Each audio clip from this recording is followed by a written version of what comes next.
सुकपोलयुगः सुभ्रूयुगलः सुललाटकः कंबुग्रीवो विशालाक्षो लक्ष्मीवान शुभ लक्षण है। जय श्री कृष्ण मेरे परमात्मीय जनों, कृष्ण आस्था प्रमिला चैनल पर आपका हार्दिक स्वागत करती हूँ। और आज हम बात करते हैं मार्गशीर्ष कृष्ण पक्ष की उत्पन्ना एकादशी अथवा वैतरणी एकादशी। एकादशी का जो जन्म है अथवा यूँ कहें कि उत्पत्ति है एकादशी की, वो इसी दिन हुई थी मार्गशीर्ष के कृष्ण पक्ष में। इसीलिए इसका नाम उत्पन्ना एकादशी अथवा वैतरणी एकादशी भी इसे कहते हैं। इसमें हमको अखंड जो एकादशी का उपवास है वो करना चाहिए, जो अत्यंत पुण्यदायी है। अब अखंड एकादशी का व्रत किसे कहते हैं आइए जान लेते हैं कि दशमी तिथि को हम नक्त व्रत करें। नक्त व्रत का मतलब होता है कि सूर्यास्त से पहले, दिन छिपने से पहले हम दशमी को भोजन करें, अथवा अभी इन दिनों जो चल रहा है मौसम उसके हिसाब से 5 और 6 के बीच में हम दशमी को भोजन करेंगे। एकादशी को हम उपवास करेंगे, फलाहार करेंगे सिर्फ। और उसके पश्चात जो द्वादशी है, द्वादशी के दिन पारणा करने से पूर्व हम ब्राह्मण भोजन करवाएंगे, उसके बाद स्वयं भोजन करेंगे और एक ही वक्त भोजन करेंगे द्वादशी को। यह अखंड एकादशी कहलाती है। सर्व पाप को हरने वाली सर्व कल्याणमयी अखंडा एकादशी श्री हरि ने स्वयं इसका वर्णन किया है और ये कहा है कि कुछ नियम है जो हमें इसमें मानने चाहिए। कांसे के बर्तन में भोजन नहीं करना चाहिए, उड़द और मसूर चना की दाल नहीं खानी चाहिए, कोदो साग शहद दूसरे का अन्न दोबारा भोजन और अपवित्रता, इन 10 वस्तुओं को विष्णु भक्त दशमी को ही त्याग दे तो अति उत्तम होगा। बार बार जलपान करना, हिंसा, अपवित्रता, अशुद्धता, झूठ बोलना, पान चबाना और दिन में सोना और अन्यथा यूं ही बकवास करना, ये सब विष्णु भक्त को बिल्कुल नहीं करना चाहिए। आइए अब जानते हैं कि हमें क्या करना चाहिए। तो ब्रह्म मुहूर्त में सबसे पहले उठ करके स्नान आदि से निवृत्त होकर के और मस्तक पर चंदन का तिलक अवश्य लगाना चाहिए। तिलक लगाने के लिए एक छोटा सा हम मंत्र पढ़ेंगे। अश्वक्रांते रथक्रांते विष्णुकांते वसुंधरे उद्ध्वतापी वाराहेण कृष्णेन शतबाहुना मृतिके हर में पापे मनमया पूर्व संचितम त्वया हतेन पापेन गच्छामि परमाम गतिम। इसके पश्चात संकल्प लेना चाहिए और संकल्प में श्री हरि से प्रार्थना करनी चाहिए कि हे श्री हरि, मैं अखंडा एकादशी का व्रत कर रहा हूँ अथवा कर रही हूँ मार्गशीर्ष मास की कृष्ण पक्ष की एकादशी को, और ये व्रत निर्बाधित रूप से मेरा संपूर्ण हो, ऐसी मैं आपसे प्रार्थना करती हूँ अथवा करता हूँ। मेरी रक्षा करें और निर्विघ्न रूप से मेरा व्रत संपूर्ण होने दें। अब यह है कि मनुष्य एकादशी का जो व्रत करते हैं उनको शंखोद्वार तीर्थ एवं दर्शन करने से जो पुण्य फल मिलता है वह एकादशी व्रत के पुण्य के 16वें भाग के बराबर भी नहीं है। व्यतिपात योग में, संक्रांति में तथा चंद्र सूर्य ग्रहण में दान देने से और कुरुक्षेत्र में स्नान करने से जो पुण्य प्राप्त होता है वही पुण्य मनुष्य को इस एकादशी का व्रत करने से प्राप्त होता है। जो फल वेद पाठी ब्राह्मणों को 1000 गोदान करने से मिलता है उससे 10 गुना अधिक पुण्य एकादशी का व्रत करने से मिलता है। 10 श्रेष्ठ ब्राह्मणों को भोजन कराने से जो पुण्य मिलता है वह एकादशी के पुण्य के 10वें भाग के बराबर भी नहीं होता है। निर्जल व्रत करने का आधा फल एक बार भोजन करने के बराबर होता है। अतः एकादशी का व्रत करने पर ही यज्ञ दान तप आदि मिलते हैं, अन्यथा नहीं। अतः एकादशी को अवश्य ही व्रत करना चाहिए। निरामिष भोजन नहीं करना चाहिए, एकदम पवित्र और सीधा साधा भोजन करना चाहिए। एकादशी का व्रत का फल 1000 यज्ञों से भी अधिक है। ऐसा सुन करके अर्जुन ने कहा कि हे भगवान, आपने इस एकादशी के पुण्य को अनेक तीर्थों के पुण्य से श्रेष्ठ और पवित्र बतलाया है, तो यह क्यों आप विस्तार से बताइए। श्री भगवान ने कहा कि हे कुंती पुत्र, सतयुग में एक महाभयंकर दैत्य हुआ था, उसका नाम मुर था। उस दैत्य ने इंद्र आदि देवताओं पर विजय प्राप्त करके उन्हें उनके पद से हटा दिया था। तब देवेंद्र ने भगवान शंकर से प्रार्थना की कि हे कैलाशपति, हम सब देवता मुर दैत्य के अत्याचारों से दुखी होकर के और अपना जीवन मृत्युलोक में व्यतीत कर रहे हैं। राक्षसों के भय से हम बहुत दुखी हैं और कष्ट भोग रहे हैं। शंकर जी ने कहा, देवेंद्र आप विष्णु भगवान के पास जाइए। मधुकैटभ का संहार करने वाले श्रीहरि देवताओं को अवश्य ही भय से मुक्त करेंगे।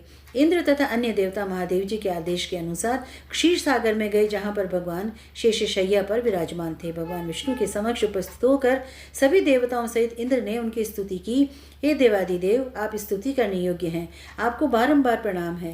हे दैत्यों के संहारक, आप हमारी रक्षा करें। हे जगन्नाथ, हम समस्त देवगण दैत्यों से भयभीत होकर के आपकी शरण में आए हैं। इस समय दैत्यों ने हमें स्वर्ग से बाहर निकाल दिया है, आप हमारी रक्षा कीजिए। देवताओं की वाणी सुनकर के श्री हरि विष्णु ने कहा कि वह कौन सा दैत्य है जिसने देवताओं को जीत लिया है? तुम सभी देवगण जिसके भय से पृथ्वीलोक में भटक रहे हो। भगवान के अमृत रूपी वचनों को सुनकर के इंद्र ने कहा कि भगवान, प्राचीन समय में ब्रह्मवंश में उत्पन्न हुआ नाड़ी जंगम नाम का एक दैत्य था, जिसका नाम मुर था, और उसका एक पुत्र भी है जो चंद्रवती नामक नगरी में निवास करता है, जिसने अपने बल से समस्त विश्व को जीत लिया है और सब देवताओं को देवलोक से निकाल करके अपने दैत्य कुल के असुरों को इंद्र, अग्नि, यम, वरुण, चंद्रमा आदि लोकपाल बना दिया है और स्वयं सूर्य बनकर के पृथ्वी को तपाता है और स्वयं मेघ बनकर के जल की वर्षा करता है। अतः आप उस बलशाली भयानक दैत्य का संहार करके देवताओं की रक्षा करें। भगवान विष्णु देवताओं के साथ चल दिए। उधर दैत्यराज मुर ने अपने तेज से जान लिया कि श्री हरि विष्णु युद्ध की इच्छा से उसकी राजधानी की ओर आ रहे हैं। अतः अपने राक्षस योद्धाओं के साथ वह भी युद्ध भूमि में आकर के गरजने लगा और देखते ही देखते युद्ध आरंभ हो गया। युद्ध आरंभ होने पर असंख्य दानव अनेक अस्त्र शस्त्रों को धारण करके देवताओं से युद्ध करने लगे। दैत्य पहले से भी अधिक जोश में आ गए स्वयं विष्णु भगवान को रणभूमि में देख करके और युद्ध करने लगे। वे अपने अस्त्र शस्त्रों से उन पर ताबड़तोड़ प्रहार करने लगे। भगवान भी चक्र और गदा से उनके अस्त्र और शस्त्रों को नष्ट करने लगे। इस युद्ध में अनेक दानव सदैव के लिए मृत्यु की गोद में सो गए, परंतु दैत्यों का राजा मुर भगवान के साथ निश्चल भाव से युद्ध करता रहा। उसका तो बल जैसे अभी और अधिक बढ़ गया है। भगवान विष्णु मुर को मारने के लिए जिन जिन शस्त्रों का प्रयोग करते थे, वे सब उसके तेज से नष्ट होकर के और पुष्पों के समान नीचे गिरने लगे। अनेक अस्त्र शस्त्रों का प्रयोग करने पर भी भगवान उसको जब जीत नहीं सके, तब आपस में मल्ल युद्ध करने लगे। भगवान विष्णु उस दैत्य से देवताओं के लिए सहस्त्र वर्ष तक युद्ध करते रहे, परंतु उस दैत्य को नहीं जीत सके। अंत में भगवान शांत होकर के विश्राम करने की इच्छा से बद्रिकाश्रम स्थित 38 कोस लंबी एक द्वार वाली हेमवती नाम की गुफा में प्रवेश कर गए। उन्होंने उस गुफा में शयन किया। वह दैत्य भी उनके पीछे पीछे चला आया। तब श्री विष्णु को सोते देख करके उन्हें मारने को तैयार हो गया। उसका ख्याल था कि आज मैं अपने शत्रु को मार करके और सदैव के लिए निष्कंटक हो जाऊंगा, किंतु उसी समय यह इच्छा पूर्ण हो नहीं सकी, क्योंकि भगवान विष्णु की देह से दिव्य वस्त्र धारण किए अत्यंत सुंदर कन्या उत्पन्न हुई और दैत्य को ललकार कर उससे युद्ध करने लगी। उसे देख करके दैत्य को बड़ा आश्चर्य हुआ और वह सोचने लगा कि यह ऐसी बलवान कन्या कहाँ से उत्पन्न हुई है, और फिर वह दैत्य उस कन्या से लगातार युद्ध करता रहा।